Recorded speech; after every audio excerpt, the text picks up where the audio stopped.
ছট পূজা, যেই উপবাস সবথেকে কঠিনতম উপবাস বলে মনে করা হয়। আর এই উপবাস পালন করার পরেও যদি এই উপবাসের ফল সঠিকভাবে না মেলে, তাহলে এই উপবাস করাই বৃথা। তাহলে ছট পূজা যদি আপনি করেন আর এই নিয়মগুলো যদি খেয়াল না রাখেন, তাহলে এই ছট পূজাই আপনাকে কাঙাল করে ছাড়বে। তাহলে কি কি নিয়মগুলো আর কি কি বিধিনিষেধ রয়েছে, সেই ব্যাপারে আজকে আমি আপনাদের জানাবো। নমস্কার, আশা করছি আপনারা ভালো আছেন, সুস্থ আছেন। আমার এই চ্যানেলে আপনাদের অনেক অনেক স্বাগত। আশা করছি এই ভিডিওটি দেখে আপনারা উপকৃত হবেন। যদি ভালো লেগে থাকে তাহলে লাইক করে চ্যানেলটি সাবস্ক্রাইব করে পাশে থাকেন। আর দেরি করছি না, শুরু করি আজকের ভিডিও। হিন্দু ধর্ম অনুযায়ী ছট পূজা মূলত সূর্যদেবের পূজা। এই উৎসবে পবিত্রতার প্রতি বিশেষ যত্ন দেওয়া হয়। এটি বেশ কঠিন উৎসব। শুরু হয় স্নান ও খাওয়ার মধ্য দিয়ে, পরদিন খরনা বা শুদ্ধিকরণ, তারপর সন্ধেয় অগ্রদান ও শেষ দিন সূর্য পূজার শেষে অগ্র নিবেদন করা হয়। তবে এই সময় কিছু কিছু নিয়ম আচারের প্রতি বিশেষ খেয়াল রাখা জরুরি, নইলে প্রসন্ন হওয়ার বদলে সূর্যদেব ও ছট মাইয়া রুষ্ট হয়ে যেতে পারেন। তাই অবশ্যই ছট পূজা করলে গেলে এই সমস্ত নিয়ম পালন করুন, নইলে এই ছট পূজায় আপনাকে কাঙাল করে ছাড়বে। এমনকি আপনার জীবনে নেমে আসতে পারে নেতিবাচক প্রভাব।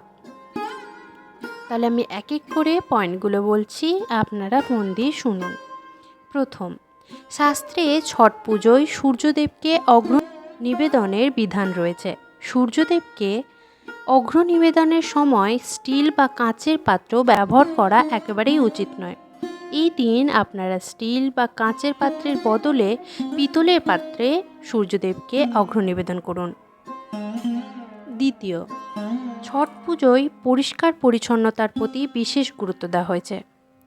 এই পবিত্র ছট পুজোর সময় নতুন বা পরিষ্কার পোশাক পরা উচিত। কোনো পোশাক একবার ব্যবহার বা পরার পর তা না ধুয়ে পুনরায় পরিধান করবেন না। এটি পবিত্রতা রাখার জন্য অত্যন্ত গুরুত্বপূর্ণ। এই পবিত্র উৎসবের জন্য মহিলারা সুতির শাড়ি আর পুরুষেরা পরিষ্কার সুতির পোশাক পরে সূর্যদেবকে অগ্র নিবেদন করতে পারেন। তৃতীয়, ছট পুজোর নিয়ম অনুসারে যে সমস্ত ভক্তগণ এই পুজোর উপবাস পালন করবে, তাদের কিন্তু মাটিতেই ঘুমোতে হবে। বিছানায় বা খাটে ঘুমানো যাবে না। এমনকি উপবাসের পুরো সময়কালই যদি আপনাদের বিশ্রাম নিতে হয়, তাহলে মাটিতেই আপনারা বিশ্রাম নেবেন। এই নিয়ম লঙ্ঘন করলে কিন্তু ব্রত নষ্ট হয়ে যেতে পারে বলে বিশ্বাস করা হয়। চতুর্থ, ছট পুজোর সময় আমিষ জাতীয় খাবার খাওয়া একেবারেই উচিত নয়। বিশ্বাস করা হয় এই সময় আমিষ খাবার খেলে দেবী ষষ্ঠী খুব রেগে যায়। পঞ্চম, ব্রত পালনকারীদের গ্যাসে রান্না করা খাবার খাওয়া একেবারেই উচিত নয়। ঐতিহ্য অনুযায়ী ছটের খাবার মাটির উনুনে রান্না করে উৎসর্গ করা হয়। মাটির উনুনে রান্না করে তা পবিত্রতা ও ঐতিহ্যবাহী বলে মনে করা হয়। ষষ্ঠ, এই উৎসব চলাকালীন যখন ভোগ বানাবেন, তখন সাধারণ নুন একেবারেই ব্যবহার করা চলবে না। সেই সাধারণ নুনের বদলে আপনারা সৈন্ধব লবণ ব্যবহার করতে পারেন। যারা উপবাস পালন করবেন বলে ঠিক করেছেন, তারা যে কোনো নিয়ম পালনের আগে কিন্তু ভালো করে স্নানের ক্রিয়া সম্পন্ন করে নেবেন। সপ্তম, হিন্দু ধর্মে সারা বছর লাল সিঁদুর পরাই প্রত্যেকটি সধবা নারীর ধর্ম।